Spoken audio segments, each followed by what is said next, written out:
எங்கள் பரிசுத்த தகப்பனே, எங்கள் வல்ல பிதாவே, உடைய கிருபைகளை எண்ணி தயவை எண்ணி நாங்கள் ஆண்டவரே உம்மை ஸ்தோத்திரிக்கிறோம். அப்பா, பிள்ளைகளுக்கு பாராட்டின நன்மைகளை எண்ணி நாங்கள் உம்மை துதிக்கிறோம். தேவனாய் கர்த்தனை மகிமைப்படும்படியாக எங்கள் சர்வ வல்லவர் இன்றைக்கு இந்த செய்தியை கேட்க போகிற பிள்ளைகளோடு நீ பேசவும் இடைபடவும் இந்த ஆசீர்வாதத்தை பிள்ளைகளுக்குள்ளே நிலைப்படுத்தவும் இயேசுவுடைய சமூகத்தில் நான் தாழ்த்தி ஒப்பு கொடுக்கிறேன். எங்கள் ஜீவனுள்ள தகப்பனே, ஆமேன் ஆமேன்.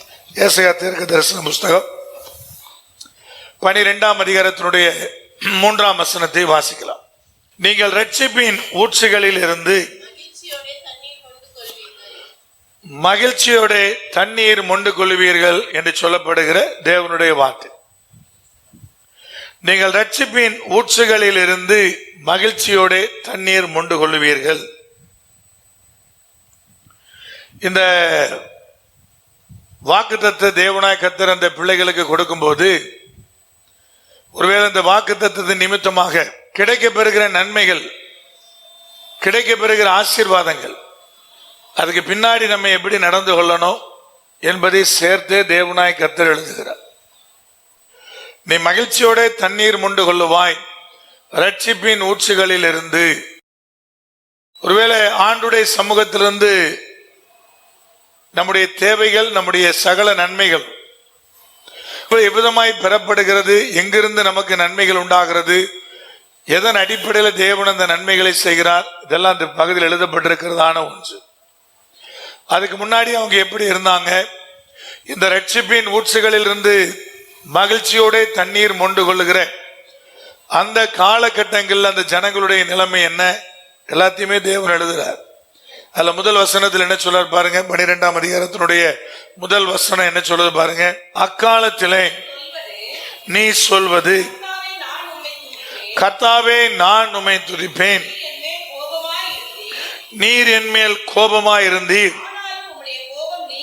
ஆனாலும் உம்முடைய கோபம் நீங்கிச்சு, நீர் என்னை தேற்றுகிறீர். அப்ப இரட்சிப்பினுடைய அந்த ஊற்று புறப்படுவதற்கு முன்பதாக அந்த ஜனங்கள் மேல தேவனாய் கர்த்தர் பயங்கர கோபமா இருந்தார் என்பதை நாம் அறிய முடிகிறது. அந்த ஜனங்களே சொல்றாங்க, இப்ப நாங்க தேற்றப்பட ஆரம்பித்து இருக்கிறோம். தேற்றுகிறீர்னா என்ன டென்ஸ்?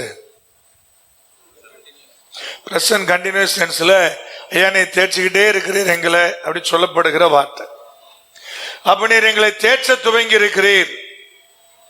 அதுக்கு முன்னாடி அப்படிதான் இருந்தோம், அப்படி இல்லை, எங்க மேல ரொம்ப கோபமா இருந்தீர். ஆனாலும் தேவன் அந்த கோபத்தை நீக்கி என்ன பண்ணி இருக்கிறீர், இப்போ எங்களை தேற்ற துவக்கி இருக்கிறீர். அந்த ரட்சிப்பினுடைய அனுபவம் தான் அதை கொண்டு வருது, கர்த்தருடைய தேர்தலையும் அந்த தேற்றுதலையும். ஏன் கோபமா இருந்தாரு? நிறைய காரியங்கள் இருக்கிறது. தேவன் கோபப்படுவாரா பிரதர்? கண்டிப்பா கோபப்படுவார். கர்த்தர் தண்டிப்பாரா பிரதர்? கண்டிப்பார். நீங்க என்ன பண்ணிடக்கூடாதுன்னா, கர்த்தரை கோபப்படவும் தெரியாது, அவருக்கு தண்டிக்கவும் தெரியாது சொல்லி நீங்க ஜூஸ் மாதிரி என்ன பண்ணிடக்கூடாது, நினைச்சிடக்கூடாது. லேட்டஸ்ட் பாட்டு அப்படிதான் இருக்குது. அது வசனத்துக்கு புறம்பானதுக்கு அவருக்கு தெரியாதான்.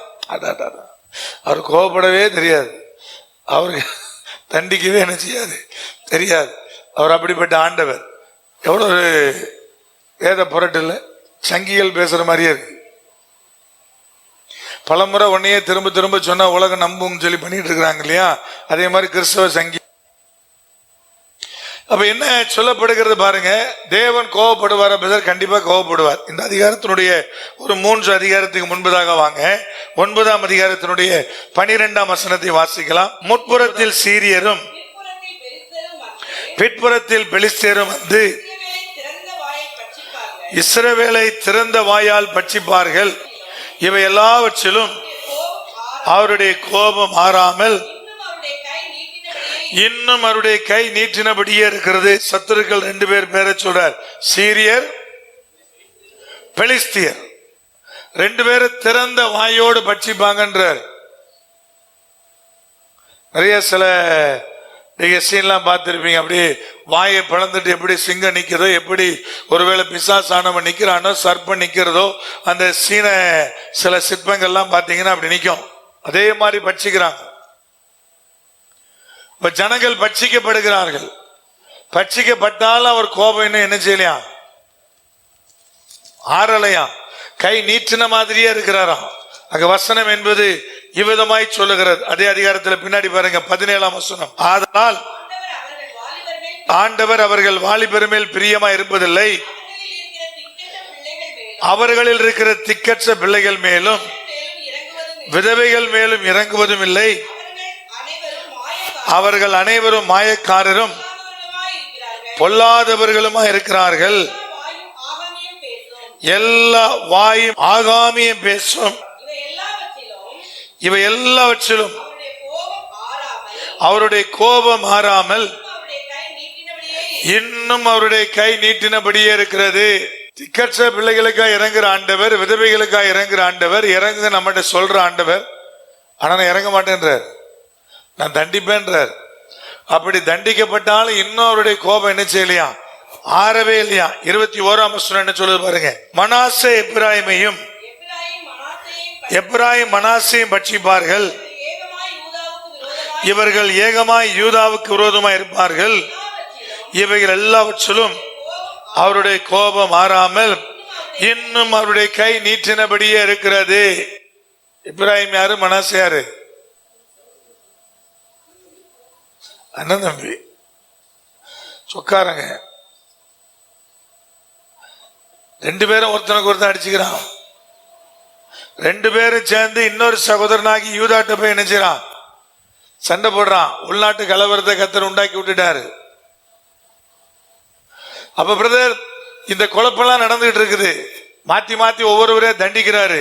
உள்ளுக்குள்ளே ஒருத்தன் அடிச்சுக்கிறான். ஆனாலும் இன்னும் கர்த்தருடைய கோபம் என்ன செய்யலையா, நீங்களையா கை நீட்டின மாதிரியே இருக்குதான். இதெல்லாம் வாஸ்தவ ஒருத்தன் கர்த்தர் கோபப்பட மாட்டாரு, கர்த்தருக்கு தண்டிக்க தெரியாது, கர்த்தருக்கு ஆக்கினை தீர்ப்பு தெரியாதுன்னு சொன்ன எப்படி சொல்ல முடியும்?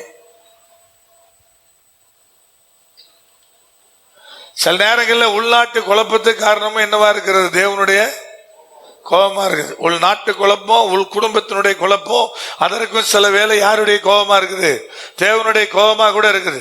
வசனத்தின்படி என்னாகமத்தின் புஸ்தகம் 25ஆம் அதிகாரம் முதல் 3 வசனம். தேவனுடைய கோபத்திற்காக உங்களுக்கு நான் காண்பிக்க விரும்புகிற அந்த வார்த்தை உங்களுக்கு தெரிந்ததுதான்.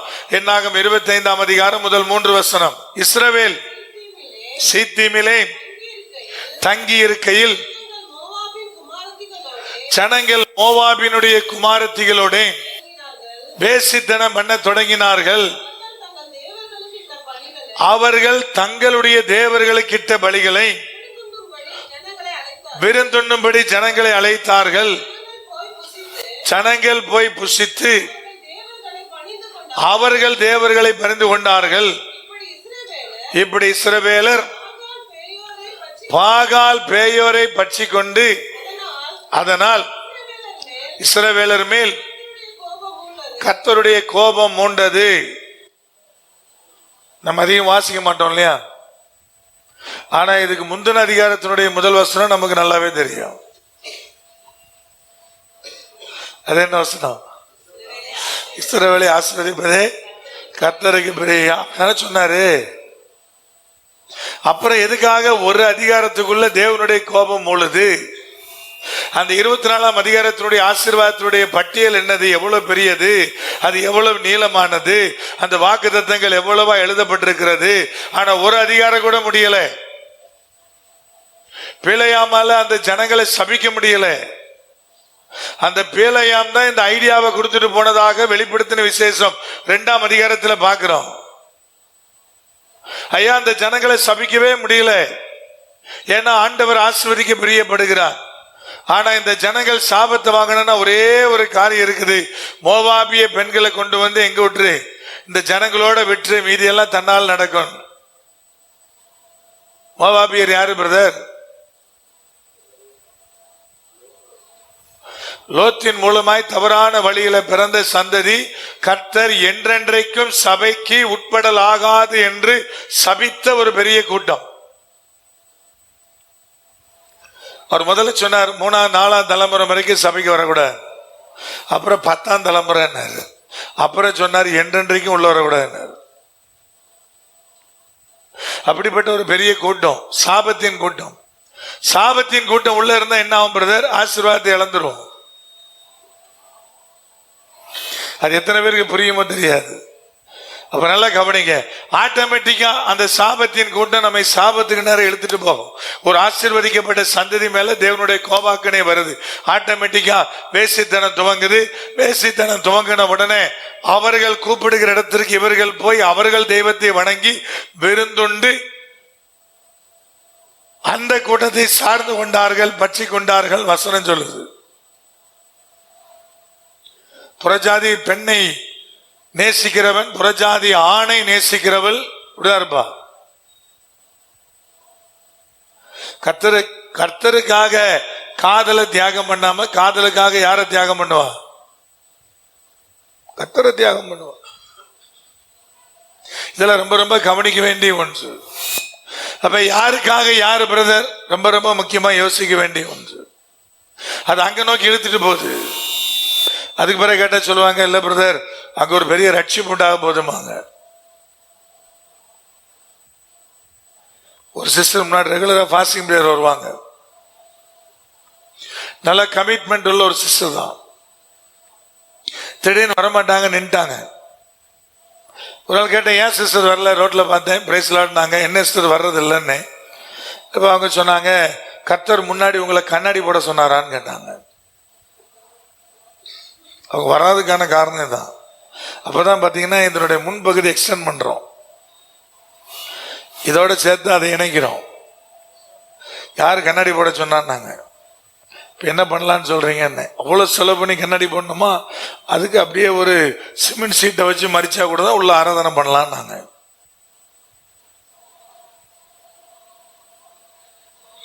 இப்ப நான் சொன்னேன், சிஸ்டர் ஒண்ணு செய்வோம், நீங்க எதுக்கு வீடு கட்டுறீங்கன்னு கேட்டேன். ஏன்னா நல்ல வீடுன்னு கட்டி வச்சிருக்காங்க, உங்களுக்கு எதுக்கு வீடு சிஸ்டர்? சுத்தி வர சிமெண்ட் சீட் அடிச்சுட்டு மேல ஒரு சிமெண்ட் சீட்டை போட்டு உள்ள உட்காந்து வேண்டியதானே. என்ன நீங்க எல்லாம் ஒரு மாதிரியே பாக்குறீங்க. கர்த்தருடைய காரியத்தை செய்யும் போது உள்ளுக்குள்ள என்ன வரணும்? ஒரு உணர்வு வரணும் இல்லையா? இப்ப நம்ம ஆலயம் கட்டிக்கிட்டு இருக்கிற வேங்கி வாசல்ல எம்சண்டே போடுவோம் பிரதர், ஒன்றும் பிரச்சனை இல்லைன்னாரு. அதை விட கிட்டத்தட்ட 1.5 அப்படியே டபுளுக்கு மேல வரும் மணல். நான் சொன்னேன், அதெல்லாம் முடியாது, மணல் தான் போடணும். பிரதர் மொத்தமா கால்குலேஷன் பண்ணா நிறைய லட்சம் வேஸ்ட் ஆகும். நான் சொன்னேன், கெட்ட போறது யாருக்கு? கெட்ட போறது கர்த்தருக்கு. எப்படி அதை நம்ம அலோவ் பண்ண முடியும்? இது போதும்னு எப்படி நினைக்க தோணும்? ஏன்னா என் இருதையும் நினைக்காது. விளங்குதா இல்லையா? கர்த்தரும் கேட்பார்ல, உனக்கு நான் கொடுத்த ஆசீர்வாதங்களை எப்படி வச்சிருக்கிற, எனக்கு நீ என்ன பண்ணிருக்கன்னு கேட்பார்ல. இன்னைக்கு நம்ம வேங்கி வாசலுடைய அந்த சர்ச்சு பாத்தீங்கன்னா, அதோட அந்த ஸ்ட்ரக்சரல் டிசைனர் அது பண்ணவர் பாத்தீங்கன்னா அவ்வளவு நிலநடுக்குமே வந்தா கூட ஒன்னும் ஆகாது பிரதர். அந்த மாதிரி சிஸ்டம் எக்ஸ்ட்ரா ஒரு 20 லட்சம் ஆகுனாரு. அவர் வாய் திறந்து சொல்லிட்டாரு. அதுக்கு பேர் என்ன செய்யணும்? அதை ஃபாலோ பண்ணிக்கலாம். தெரியாது, கீழே அதோட அஸ்திபார போட்டோஸ் நீங்க பாத்துருந்தீங்கன்னா தெரியும். கால் வைக்கிற இடம் இல்லாதாலும் ஃபுல்லா கம்பியா தான் இருக்கும். அவர் சொல்லலைன்னா பிரச்சனை இல்லை. இப்ப என்ன பண்ணிட்டாரு? நீங்க சொல்றது டெஸ்ட் யாருக்கு? அவர் சொல்லும் போது நான் என்ன பதில் சொல்றேன்னு யார் பார்த்துக்கிட்டே இருப்பா? பார்த்துக்கிட்டே இருப்பார்ல. சரி பரவாயில்ல, தேவனுடைய ஆலயத்தை அப்படி கட்டுவோன்னு சொல்றானா, அல்லது அப்படிலாம் செலவு பண்ண வேண்டாம் கொஞ்சம் சிம்பிளா போடுங்கன்னு சொல்றானான்னு பாப்பார்ல. அவர் சொல்லலைன்னா பிரச்சனை இல்லை. அப்ப அவர் சொல்லிட்டாரு, இப்பதான் நியூ டெக்னாலஜி பண்ணட்டுமா அப்படின்னா பண்ணுங்க. 20 லட்சம் ரூபாய் எக்ஸ்ட்ரா கம்பிக்கே வந்துடும், பரவாயில்ல பண்ணுங்க. விளங்குதா இல்லையா? அவங்களுக்கு கோபம், நின்ட்டாங்க.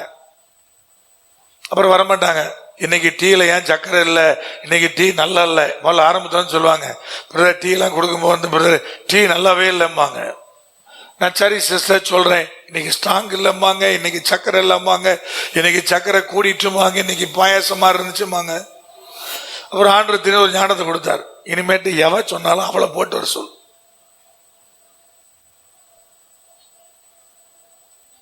என்ன அப்புறம் சொல்லுவாங்க, இன்னைக்கு டீ சரியில்லை சார், நான் வேணா டீ காசு கொடுத்துறேன், நீங்க அடுத்த வாரம் என்ன பண்ணிருங்க, நீங்க போட்டு வந்துருங்க. அதுக்கு பேர் எனக்கு பிரச்சனையே இல்லை. அப்புறம் சொல்ல, வெயில் நேரமா இருக்கு பிரதர், டீ வேண்டாம் மோர் போட்டுடலாம்பாங்க. பரவாயில்ல சார், அடுத்த வாரம் வரும்போது நான் மோருக்கு நான் காசு கொடுத்துறேன், மோரை கலந்து என்ன பண்ணிருங்க, கொண்டு வந்துருங்க. நல்ல ஐடியாவா இருக்குல்ல. இனி யாராவது ஏதாவது பேசுவாங்க, அடுத்தால மோரை போட்டு ஜூஸை போட சொல்றது ஈஸி. அப்புறம் மோரை போட்டால் ஜூஸ் போடலாம்பாங்க, அப்புறம் ஜூஸை போட்டால் ஏன் ஐஸ் போடலாம்பாங்க, அப்புறம் ஏன் இந்த மாதிரி ஆவிகள்லாம் சில நேரத்தில் பெரிய தொல்லையா இருக்கும். அப்புறம் அப்படியே ஒரு 5-6 வருஷம் போச்சு. பிசாசு அப்படிதான் பண்ணுவான் எப்பவுமே. பார்த்தீங்கன்னா கொஞ்சம் கொஞ்சமா நகர்த்தி அவன் வேலையை செய்வான். அவங்களுக்கு ஒரு மகன் இருந்தான். அவன் திடீர்னு வேலை பார்த்துட்டு இருந்த ஒரு பொண்ணை லவ் பண்ண ஆரம்பிச்சிட்டான். அப்புறம் அவனுக்கு திருமணம் நடந்தது. அவனுடைய ஸ்டேட்டஸ்ல பார்த்தேன், விக்கிரக கோயில்ல விக்கிரக போட்டோக்கெல்லாம் வச்சு முறைப்படுதான் என்ன பண்றான், திருமணம் பண்றான். அதுக்கு பிறகு ஒரு நாள் ரோட்ல பார்த்தேன், பிரைஸ் லார்ட் பிரதர், நாங்க பிரைஸ் லார்ட்னு உங்க மகன் எப்படி இருக்காங்க பாத்தீங்களா பிரதர் அப்படின்னாங்க. என்னத்த அப்படின்னு. கர்த்தர் எவ்வளவு பெரிய நோக்கம் வச்சிருக்காரு. நாங்க என்னன்னு, கர்த்தர் உன் மூலமா ஒரு குடும்பத்தை ரசிக்க போறாரு, அப்புறம் அந்த ஊரை ரசிப்பாரு. இப்படி வேணா பேசிக்கிட்டு போயிட்டே இருக்கலாம். இன்னைக்கு வரைக்கும் அவனும் ரசிக்கப்படலை, அவனுடைய அந்த குடும்பமும் ரசிக்கப்படல, அவனுடைய மனைவியும் ரசிக்கப்படல. அதுக்கு பிறகு ரொம்ப கேவலமா இருக்கு. நீங்க எல்லாரும் மாதிரியே பாக்குறீங்க. வேணா சொல்லிட்டு தெரியலாம், அப்படிதானே மனுஷன் தெரியறான் இல்லையா. அதுக்கு ஏற்ற மாதிரி என்ன பண்ணிப்பான், அப்படி மாத்திப்பான், அதுக்கு ஏற்ற மாதிரி சொல்லுவான், நான் சாரி சிஸ்டர் சந்தோஷம் அப்படின்னு. எங்கிருந்து ரசிக்க எனக்கு உள்ளுக்குள்ள ஓடுது. ஐயா, அன்னைக்கு நீ விக்கிரகத்துக்கு முன்னாடி நிற்கும் போது, ஐயா என்னுடைய தேவனுக்கு முன்பதாக அப்படி உனக்கு ஏன் என்ன வரல, இதில் நான் ஏன் அவ்வளவு கோபப்படுறேன் தெரியுமா? அவன் ரட்சிக்கப்படுறதுக்கு முன்னாடினா வேற. எதுக்காக சொல்றேன் தெரியுமா? மனுஷன் அப்படிதான் போயிட்டே இருப்பான். விசாசுக்கு நல்லா தெரியும், இதை முதல்ல செய். இவனை டைரக்டா கொண்டு போய் என் சாமி கோயிலுக்குள்ள வரமாட்டான், விக்கிரகத்தை வழி பண்ண வரமாட்டான். அதனால முதல்ல காதல்ங்கிற மயக்கத்தை உண்டாக்கு. அதுக்கேற்ற மாதிரி மோவாபிய பெண்ணை கொண்டு போய் நிச்சை அந்த கூட்டத்து கூட கலந்து விடு, காதல் மயக்கம் வரும். அப்புறம் அவ முதல்ல சாப்பிட கூடுவா. முதல்ல எங்க கூடுவா? விருந்து எங்க நடந்திருக்கும்னு நினைக்கிறீங்க? அங்கதான் இருந்திருக்கும். விருந்து கூடுவா. அப்புறம் இவன் போய் முதல்ல பயங்கர வைராக்கியமா இருந்திருப்பான், கோயிலுக்குள்ளே போக மாட்டேன்னு. இப்ப காதலுக்காக அப்படி மெதுவா போய், நான் சாமியெல்லாம் கும்பிடல, ஆனா என்ன பண்ணிட்டு வந்தேன், சாப்பிட தானே போனேன்பா. அப்புறம் இன்னும் கொஞ்சம் முத்தி போய் என்ன சொல்லுவானா, அது சிலைங்க, அது கல்லுங்க, அதுக்கெல்லாம் பவர் இல்லைங்க, அதனால நான் சும்மா போனேன்பா இவன் சௌரியத்துக்கு. அப்புறம் என்ன பண்ணுவான் பிரதர், அப்புறம் அந்த விக்கிரகத்தையே பின்பற்றி அதுக்கு பின்னாடியே போயிருவான். இதான் ஸ்டெப். இப்ப கோபம் யார் மேல வருது? ஜனங்கள் மேல வருது. ஆனா கோபம் கொண்டாலும் தேவனாய் கர்த்தர் என்ன செய்றாரு பிரதர்? அந்த பகுதி என்பது சொல்லுகிறது, ஐயா நீர் என் மேல் கோபமாய் இருந்தீர், ஆனாலும் கோபம் நீங்கிச்சு. எப்ப நீங்குது பிரதர்? அந்த ரட்சிப்பினுடைய அனுபவம் வரும்போது, என்னுடைய கடந்த கால பாவம், கடந்த கால துரோகம், கர்த்தருக்கு விரோதமாய் செயல்பட்ட எல்லாத்தின் நிமித்தமாய் தேவன் கொண்டிருந்த கோபம் நீங்கிறது. அந்த ரட்சிப்பு என்கிற ஒன்று வந்தவுடனே தேவனுடைய தேற்றுதல் கடந்து வர ஆரம்பிக்கிறது. அப்ப ரட்சிப்பு என்ன செய்யுது பிரதர்? தேவனுடைய கோபத்தை நீக்கும் பொழுது தேவன் தேற்றரவலனை கடந்து வருகிறார். அந்த ரட்சிப்பு தான் ஐயா தேவனுடைய பிள்ளைகளுக்கு ஊற்றா இருக்கிறது. அதுதான் ஊற்று. அங்கிருந்தா தண்ணீரை மொண்டு கொள்ள முடியும். அப்ப எங்கிருந்து தண்ணீரை மொண்டு கொள்ளுவது? உங்கள்கிட்ட எப்பவுமே எக்ஸாம்பிள் சொல்லுவேன். நல்ல அழகான குளம், பெரிய குளம், நல்ல மழை பெய்யுது, அந்த குளத்தில் இருக்கிற தண்ணியெல்லாம் நல்ல தண்ணி தான். ஆடு மாடெல்லாம் குளிப்பாட்டுல சுத்தி வர ஜம்முன்னு வேலி அடைச்சு வச்சிருக்கிறாங்க. குடிக்கிறதுக்கு அங்க போய் தண்ணி எடுப்பீங்களா? சுத்தமா இருக்குது. ஆத்து தண்ணியை கூட குடிக்க எடுக்க மாட்டோம்ல. எவ்வளவு சுத்தமா இருந்தாலும் கொஞ்சம் யோசிப்போம்ல.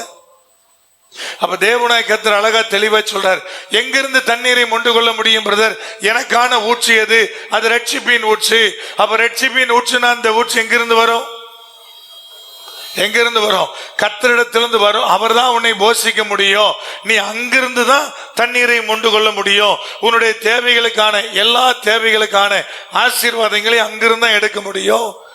அங்கிருந்து எடுத்தா நீங்க மகிழ்ச்சியோடு இருப்பீங்க. கர்த்தருடைய ஆசீர்வாதமே ஐஸ்வர்யத்தையும் தரும், அதோடு அவர் வேதனை கூட்டார். ஐஸ்வர்யம் என்னது? பணம்ன்ற விடாது. ஐஸ்வர்யம் என்னது? கர்த்தர் சொல்லார், அவர் கிருபையில் ஐஸ்வர்யம் உள்ளவர். வசனம் இருக்கா? அவர் மகிமையில் ஐஸ்வர்யம் உள்ளவர், வசனம் இருக்கா?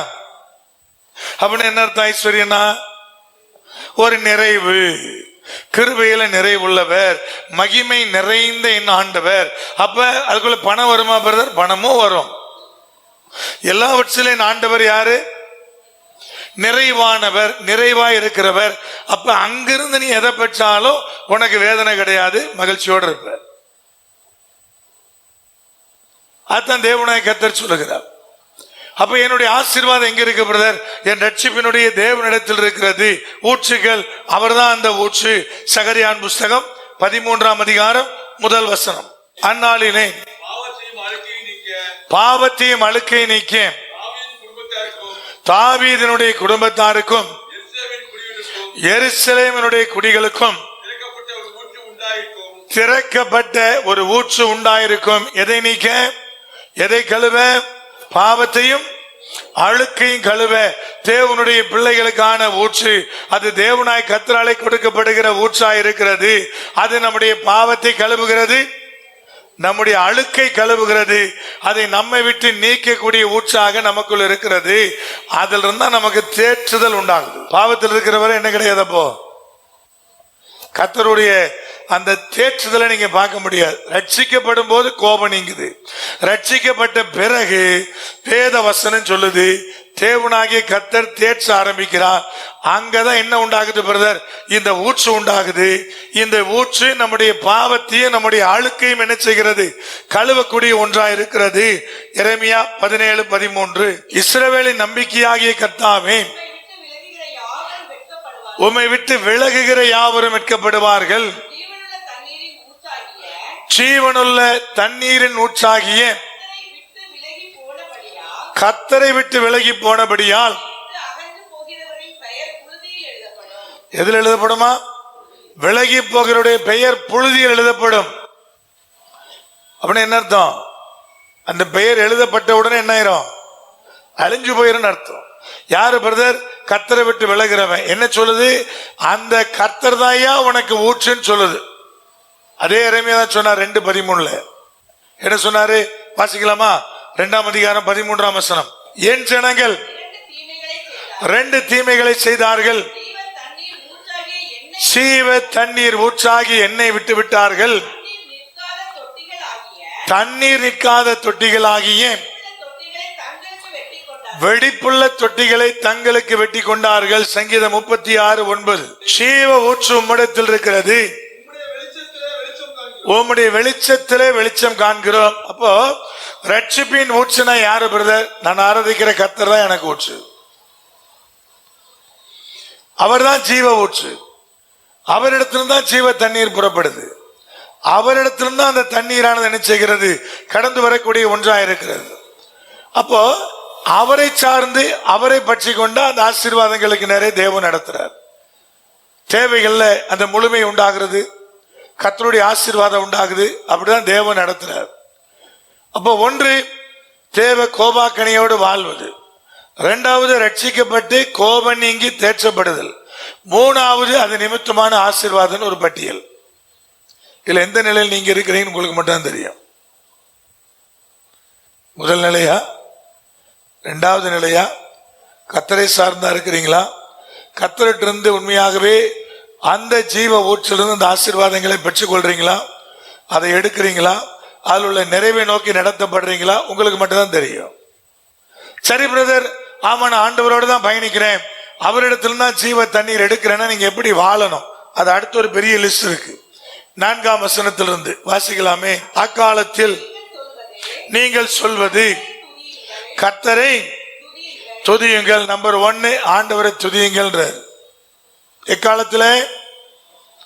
ஜீவ ஊற்றிலிருந்து, ரட்சிப்பின் ஊற்றிலிருந்து நீ தண்ணீரை மொண்டு கொள்ள ஆரம்பிக்கிற அந்த நாளிலே கர்த்தரை துதியுங்கள். கர்த்தரை நோக்கி ஸ்தோத்திரம் பண்ணு. கர்த்தரை துதினா அர்த்தம் என்னங்க? நல்ல உள்ளத்தின் ஆழத்திலிருந்து அவரை நல்லா பிரைஸ் பண்ணுன்னு அர்த்தம். அதான் துதி. அப்ப தேவன் என்னெல்லாம் செஞ்சார், எப்படி ரட்சித்தார், எப்படி பாவத்திலிருந்து தூக்கிட்டு இருந்தாரு, எப்படி அழிஞ்சு போக வேண்டிய ஆத்மாவுக்கு தேவன் போதுமானவரா இருந்தாரு சொல்லி சொல்லி துதின்னு அர்த்தம். புலம்பாதான் அர்த்தம், முறுமுறுக்காதான் அர்த்தம். அப்ப பிரதர் டெய்லி ஒரு 1000 ஸ்தோத்திர பலி இருக்க பிரதர், அதை வாங்கி வச்சு வாசிக்கட்டா? அது வாசிக்கிறவங்களா இருந்தீங்கன்னா நீங்க இப்ப அதை மூடி வச்சுட்டு ஒரு 50 சொல்லணும் என்கிட்ட. டெய்லி வாசிக்கிறோம் பிரதர், சரிம்மா அதை மூடி ஒரு 50 சொல்லு. தெரியாது தெரியாது. ஏன் பிரதர்? அது யாரோ ஒருத்தர் எழுதி வச்சா, எழுதி பார்த்து நான் வாசிக்கிட்டு இருக்கிறேன். உங்க அனுபவத்தை பாருங்க, உங்களுக்கு தேவன் செஞ்சதை பாருங்க, எப்படி நடத்தினார்னு பாருங்க. பைத்தியக்காரன் எப்படி போவான் தெரியுமா? என்னங்க ரோட்ல பைத்தியக்காரன் போவான் இல்லையா, பார்த்திருக்கீங்களா? ஒரே ஆங்கிள், ஒரே பார்வை, ஒரு 10-15 மூட்டை. ஒருத்தனை பார்த்தீங்கன்னா மூட்டையா தூக்கிட்டு போவான். இதுக்குள்ள அப்படி என்ன தாண்டா வச்சிருக்கான், எதுக்கடை இவ்வளவு கஷ்டப்பட்டு நடந்துகிட்டே இருப்பான். ஒரு இடத்துல கூட ஓய்வா என்ன செய்ய மாட்டான். இன்னொருத்தனை பார்த்தீங்கன்னா துணி எடுத்து சுத்தி கட்டி வச்சிருப்பான் 2 கையிலையும்.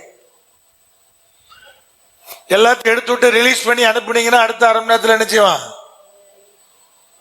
அதனால அந்த வார்த்தையை யூஸ் பண்றேன். கால் எழுமணும்னு தொட்டு இல்லைன்னா டிவி ஆன் பண்ணு, சுருட்ட முடி உடையவரே ஸ்தோத்திரம், சிவந்த மேனி உடையவரே ஸ்தோத்திரம்.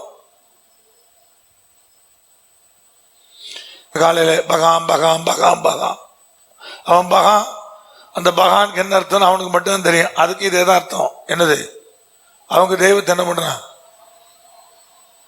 அவங்க தெய்வத்தை அவன் பிரைஸ் பண்றதுக்கு தான் போட்டு விடுறான். அது பகாம் பகாம் பகாம் பகாங்குது புகையோட சேர்ந்து. நம்மளும் காலையில் ஆன் பண்ணி விடு, அது என்னமோ சொல்லட்டும், பகாம் பகாம் பகாம் பகான்னு நினைச்சிட்டோம், அது சொல்லட்டும். சுருட்ட முடி உள்ளவரே ஸ்தோத்திரம், நீட்ட முடி உள்ளவரே ஸ்தோத்திரம். இவங்கெல்லாம் பார்த்தாங்க அவர் சுருட்ட முடி இருக்கிறது, அவர் சோப்பா இருக்கிறது இவங்கெல்லாம் பார்த்தாங்க. நம்மளே நினைச்சுக்க வேண்டியதான், சோப்பா இருக்கிறோம் போய் சொல்ல மாட்டான்னு ஒரு கதை இருக்கு தெரியுமா? அதே மாதிரி இயேசுவானவர் எப்படி சோப்பா தான் இருந்திருப்பார். ஏன்னா நமக்கு அந்த சிவப்பு மேல ஒரு மோகம் இருக்குல்ல, அந்த சிவப்பத்துக்கு தலைக்கு மேல வச்சிருக்கிறோம்ல, அதே மாதிரி நம்ம நினைச்சுக்கிட்டோம் அப்ப ஆண்டரும் சோப்பா தான் இருந்திருப்பார். நல்ல கவனிங்க. துதிக்கிறது என்ன பிரதர்? என் வாழ்க்கையில தேவன் செஞ்சதை நினைச்சு நினைச்சு ஸ்தோத்திரம் பண்ணி பாருங்க. எவ்வளவு ஆழமா இருக்குன்னு பாருங்க, எவ்வளவு உணர்வுபூர்வமா இருக்குன்னு பாருங்க, அது எவ்வளவு தூரம் உங்களுக்குள்ள மாற்றத்தை கொண்டு வருதுன்னு பாருங்க. ட்ரை பண்ணி பாருங்க. உட்காருங்க, ஆண்டவர்கிட்ட யோசிங்க. ஆண்டவரே 10 வருஷம் முன்னாடி 15 வருஷம் முன்னாடி என்னுடைய சின்ன வயசுல என் நிலைமை என்ன? வாட் அ டவுசர் பிரதர் இல்லையா? நினைக்கணும்ல. நாங்க அடிக்கடி நானே என் மனைவியும் பேசிக்கிடுவோம். எல்லா இருந்தாலும் இடைப்பட்ட நாட்கள்ல தேவன் உண்டாக்கின வெறுமையை குறித்து பேசுவோம். எதுக்கு பிரதர்? ஏன் பேசணும்? பேசினா தானங்க கர்த்தர் நம்மளை கொண்டு வந்திருக்கிற உயரம் தெரியும். பிறக்கும் போதே சில்வர் ஸ்பூன்ல பிறந்த மாதிரி வீட்டில் உட்காந்து கதை பேசிட்டு இருந்தா அது நல்லாவா இருக்கும்? எப்படி கர்த்தரை துதிப்பது? தேவன் சொல்ல துதிக்க ஆரம்பிப்ப. உண்மையாகவே உனக்கான ஆசீர்வாதத்தை தேவன் கொடுத்துக்கிட்டு இருந்தாருன்னா துதிப்பீங்க. 2வது சொல்ல பாருங்க, அவர் நாமத்தை தொழுது கொள்ளுங்கள். துதிப்பது வேறு, தொழுது கொள்ளுவது வேறு. ஆண்டவரை வர்ஷிப் பண்ணுவீங்க, சரியானபடி ஆராதனைக்கு போவீங்க. வாய்ப்பு கிடைக்குதா தேவனுடைய சமூகத்தில் உட்கார்ற ஒரு நேரத்தையும் மிஸ் பண்ண மாட்டீங்க. லேட்டா போக மாட்டீங்க. லேட்டா போனா உள்ளுக்குள்ள என்ன செய்யும்? ஐயோ லேட் ஆயிடுச்சேன்னு தோணணும். ஏதோ ஒரு நாள் லேட் ஆகலாம். 3 மொபைல்லையும் அலார வச்சு அது கரெக்டா எழும்பி வருவோம்னு வச்சுக்கிடுங்களேன். 1 மிஸ் ஆனாலும் அடுத்தது அப்படி யோசிப்போம் இல்லையா? அதையும் தாண்டி ஒன்று நடந்துருச்சு பிரதர், நடக்கலாம். நல்லா கவனிங்க. அது என்னைக்கோ ஒரு நாள் லேட்டா வரலாம், ஆனா அதுவே தினமா இருக்கக்கூடாது. அப்ப தொழுகையில இதெல்லாம் ரொம்ப முக்கியமானது. ஆபிரகாம் பலமுறை பாதம் மாறினாரு. பாவத்தில் விழுந்தார் சொல்ல மாட்டேன், 2க்கு வித்தியாசம் இருக்கு. பாதையை மாறுவது வேறு. சில வேளை கீழ்படியில, சில வேளை பாதை மாறினாரு. ஆனா அவரை கர்த்தர் கரெக்டான ஸ்தானத்துல கொண்டு வந்து நிறுத்திக்கிட்டே இருந்தார். எப்படி நடந்தது பிரதர்? அவர் செஞ்ச ஒன்னே எங்க போனாலும் பலிபீடத்தை கட்டினாரு, தொழுது கொண்டார். தொழுகை ஒரு மனுஷனை மாற்றும். நீங்க உட்கார்ந்து கேட்கிற செய்தி உங்களுக்கு இருக்கிற சின்ன சின்ன குறைகளை என்ன செய்யும்? காட்டி கொடுக்கும். ஓ, இதை மாத்திக்கலாமே, இதுல மாற்றத்தை கொண்டு வரலாமே. அதையும் மீறி சில வேளை சிலர் பாத்தீங்கன்னா அவங்களுடைய அவ்வளவு திமிரையும் கொண்டு என்ன செய்வாங்க? காமிப்பாங்க. அப்ப கர்த்தரே ஒரு வேலை செய்வார். நான் ஏற்கனவே சொல்லியிருக்கிறேன், இந்த பைபிளை தூக்கணும்னா ஊழியக்காரன் அவருக்கான பெரிய தகுதி என்ன தெரியுமா? யாருக்கான்னு தெரியல. வெக்கம், மானம், சூடு, சொரணை எதிர் கூடாது. இதை தூக்கணும் பிறகு அவன் எனக்கு பகையாளி பிரதர், அவன் வீட்டுக்கு வரமாட்டேன், இவன் எனக்கு பகையாளி, இவன் வீட்டுக்கு வரமாட்டேன், வாசல் வரைக்கும் வந்தாலும் உள்ள வரமாட்டேன், எனக்கு அந்த வாசல் படிக்கும் பிரச்சனை இருக்குது. அப்ப சனியனை ஏறி குறி. வாசப்படி கூட பிரச்சனை, வாசப்படி தாண்ட மாட்டேங்கிறல ஏறி கூச்சுது. அப்ப கர்த்தர் என்ன செய்வார் பிரதர்? லேசா ஒரு அடையாளத்தை காமிப்பார். உன் காரியம் எனக்கு என்ன செய்யல. அப்ப ஒண்ணு கர்த்தர் பேசும்போது தொழுகை என்ன செய்யுது என்பதற்காக நான் பேசுறேன். தேவன் இடைப்படும் போது டக்குன்னு திருத்திக்கணும். இல்லையா தேவன் அப்படி லேசா ஒரு இடத்துல ஒரு புள்ளி வைப்பார். அப்ப விளங்கிடணும், ஓஹோ நம்ம என்ன பண்ணிட்டோம், நான் தப்பு பண்ணிட்டேன். நமக்கு இந்த வீராப்ப வெங்காயம் என்ன தேவையில்ல அப்படின்னு அப்ப புத்தி வரணும். அப்போ வரல பிரதர், அப்புறம் பெருசா ரெடி ஆகும். என்னது மெட்ராஸ் பாஷையில் சொன்னா ஆப்பு பெருசா ரெடி ஆகும். இப்ப தொழுகை என்ன செய்யுது பிரதர்? என்கிட்ட பேசுறார், என் கூட இடைப்படுறார், என்கிட்ட சின்ன சின்ன குறைகளை கர்த்தர் சுட்டி காட்டிக்கிட்டே இருக்கிறார். என்னை மாற்றுகிறது. தொழுகையில இறங்குற அபிஷேகம் என்னை மாற்றுகிறது. நுகங்களை அது முறிக்கிறது. விளங்குதா இல்லையா? வர்றோம், ஆயத்தமாகி வர்றோம், ஆராதனைக்கு வரோம். இன்னைக்கு ஆண்டவர் காலையில எழும்புறோன்னு சொல்றாரு, இந்த குறிப்பிட்ட ஒரு பொல்லாங்கனுடைய போராட்டத்திலிருந்து ஒரு ஆளை நான் விடுவிக்க போறேன். என்ற உருவத்தை காமிக்கிறாரு. அது லேசா கூண்டு விழுந்த ஒரு உருவம், ஒரு 40-50 வயது மதிக்கத்தக்க ஒரு உருவம். இது அடிக்கடி தொந்தரவு செய்கிறது. ஒரு பாத்திரத்தை நான் விடுதலையாக்க போறேன். ஒரு பெரிய வெளிப்பாட ஆராதனைக்கு முன்னாடியே 3 முறை சொல்றாரு. அப்போ தொழுது கொள்ளும் போது என்ன நடக்குது பிரதர்? அவர் ஒன்னு பிளான் பண்ணி வச்சிருப்பாரு, ஏதோ நடக்கும். அப்ப ஒண்ணு நீ துதிக்கணும். நீ ஜீவனுள்ள தேவனிடத்திலிருந்து தண்ணீரை மொண்டு கொள்ளுகிறவனா இருந்தன்னா, மகிழ்ச்சியோடு கூட மொண்டு கொள்ளுகிறவனா இருந்தன்னா கர்த்தரை துதி. 2வது தொழுகை செய். 3வது பாருங்க அடுத்த வரி, அவருடைய செய்கைகளை ஜனங்களுக்குள்ளே அறிவியுங்கள். 5ஆம் வசனம், கர்த்தரை கீர்த்தனம் பண்ணுங்கள், அவர் மகத்துவமான கிரியைகளை செய்தார், இது பூமி எங்கும் அறியப்பட கடவுது. அப்ப ஆண்டவர் என்ன சொல்றாரு பிரதர்? அவருடைய செய்கைகளை ஜனங்களுக்கு போய் சொல்லு. சாட்சி சொல்லுவது, சுவிசேஷம் அறிவிப்பது, இதெல்லாம் இதுக்குள்ள அடக்கம். கர்த்தர் எனக்கு செய்த நன்மைகளை சாட்சியாய் பகிர்ந்து கொள்வது, அது அதுக்குள்ள அடக்கம். சுவிசேஷம் அறிவிப்பது, அதுவும் அதுக்குள்ள அடக்கம். அப்ப கர்த்தர் சொல்றார், 1 துதி, 2வது என்னை தொழுகை செய், 3வது எனக்காக ஊழியம் பண்ணு, சுவிசேஷத்தை அறிவி. பாச்சயமா நான் ஆண்டருக்காக என்ன வேணா செய்யலாம், இன்ட்ரெஸ்ட்ல.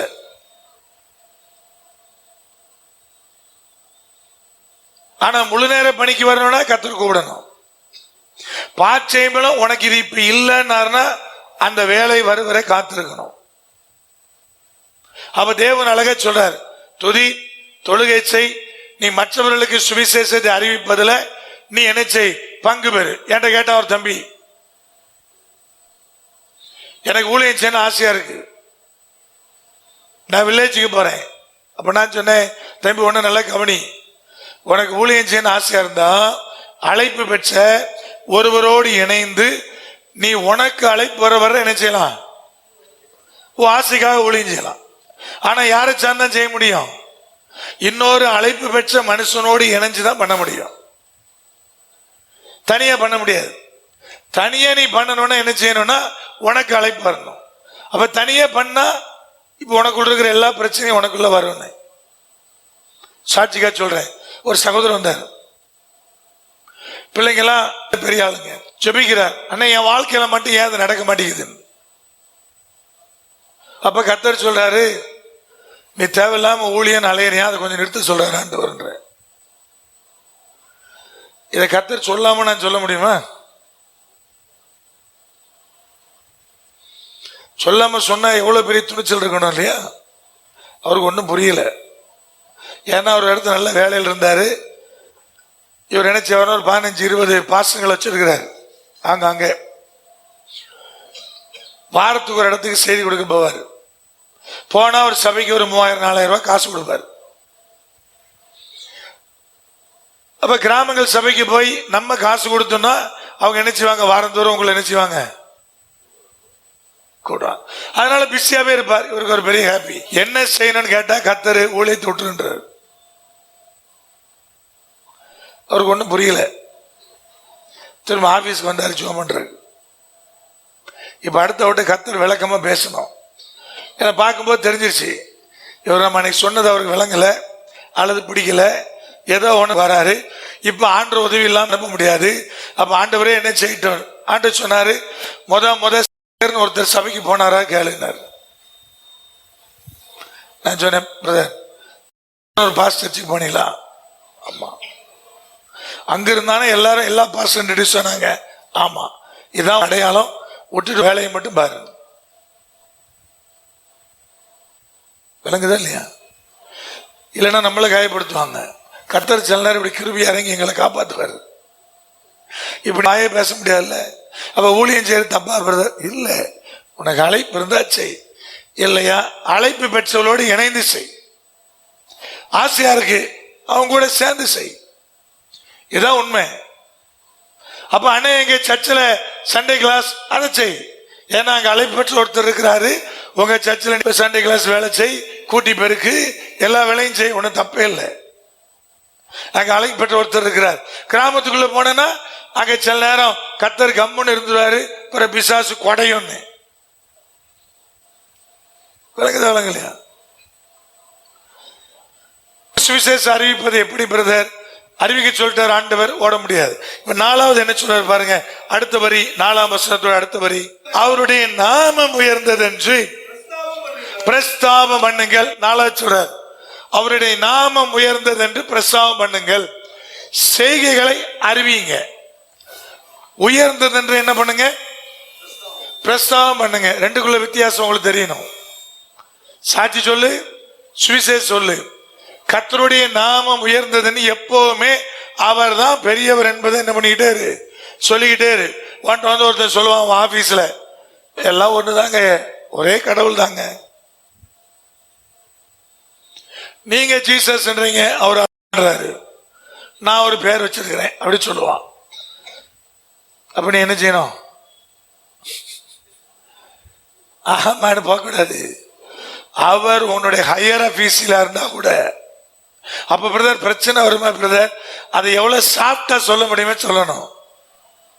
பிரதர் அது உங்க நம்பிக்கை, எங்க நம்பிக்கை அப்படி இல்ல, இயேசுதான் பெரியவர், அவர் தான் ஆண்டவர் அப்படின்னு நினைச்சணும். உங்க நம்பிக்கைக்குள்ள நான் வரல, என் நம்பிக்கைக்குள்ள நீங்க வராதீங்க அப்படின்னாவது ஒரு பெரிய போஸ்டில் ஒருத்தர் இருக்கிறார், நீங்க அவர்கிட்ட பதிய பண்ணணும், சாப்பிட்டாவது சொல்லணும். ஆமான்னு தலையாட்டினா பிரச்சனை வந்துடும். பதிலே சொல்லாம இருந்தா அதுவும் பிரச்சனை தான். பதிலே சொல்லணும் என்ன அர்த்தம்னா, சொன்னவர் ஒன்னை விட சமுதாயத்தில் பெரிய ஆள்னு அர்த்தம். சின்ன ஆளா இருந்தா என்ன சொல்லுவேன்? பாயிண்ட் உங்களுக்கு புரியும் நினைக்கிறேன். நம்மளை விட எளியவனா இருந்தா பதிலாம் வரும், தன்னால வரும். 1க்கு 9 பேசுறோம்ல, பெரிய ஆள் தானே கொஞ்சம் என்ன வரும், பதில் வராது, சைலண்டா இருப்போம். ஆண்டு அதை விரும்புற, அதே விரும்பல. பிரஸ்தாபம் பண்ணுங்கள், கர்த்தருடைய நாமம் தான் உயர்ந்தது என்பதை தூக்கி பிடிங்க. இது தேவனாய் கர்த்தர் சொல்லுகிற வார்த்தையா இருக்கிறது. அப்ப ரட்சிக்கப்பட்டிருக்கிறீங்க, தேவன் தான் உங்களை போஷிக்கிறாரு, கர்த்தர் தான் உங்களை ஆசீர்வதிக்கிறார். உண்மைனா இந்த 4 காரியத்தை செய்யுங்க. எதுக்கு பிரதர்? அது தொடர்ந்து உங்களுக்கு ஆசீர்வாதமா இருக்கு. அப்ப ரட்சிப்பினுடைய தேவனிடம் இருந்து மகிழ்ச்சியோட தண்ணீரை மொண்டு கொள்ளுங்கள். அவர் ரட்சிப்பின் ஊற்றாக உங்களுக்கு இருப்பார். அப்படி இருக்கிற இருந்திருக்கலாமா? தேவனுடைய சமூகத்தை நோக்கி பார்ப்போமா? ரட்சிப்பின் ஊற்றாகிய தேவனிடத்திலிருந்து நீங்கள் தண்ணீரை மொண்டு கொள்ளுவீர்கள். அதுவும் மகிழ்ச்சியோட மொண்டு கொள்ளுவீர்கள். தேவன் அந்த கிருபைகளை உங்களுக்காக வாக்கு பண்ணுகிறார். உங்களுக்காக அடிக்கப்பட்ட கன்மலை, உங்களுக்காக வனாந்தரத்திலே தண்ணீரை போஷித்த அடிக்கப்பட்ட கன்மலை, அவர்தான் கிறிஸ்து, வேறு ஒருவரும் இல்லை. இஸ்ரவேல் ஜனங்களை வனாந்தரத்தில் கூட்டிட்டு வந்ததை குறித்து பவுல் எழுதும்போது சொல்லுகிறார், ஒரே ஞானப்பாலை, ஒரே கண்மலையிலிருந்து தண்ணீரை நீங்க புசித்தீங்க, அந்த கண்மலை கிறிஸ்துவே என்று எழுதுகிறார்.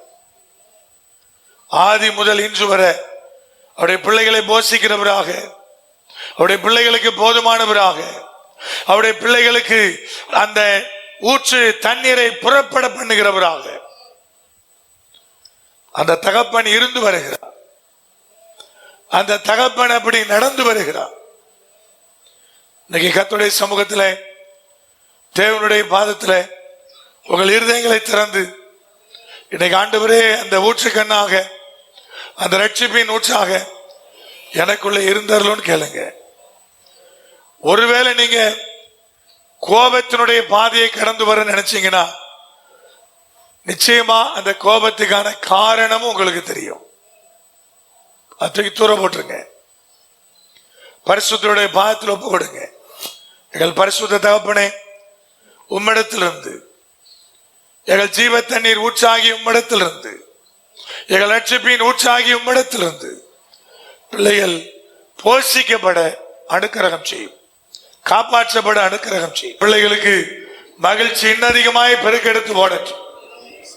புதிய ஆசீர்வாதங்களை பெறும்படி தகப்பனே பிள்ளைகளை தங்களை தகுதியாக்கி கொள்ளட்டும்.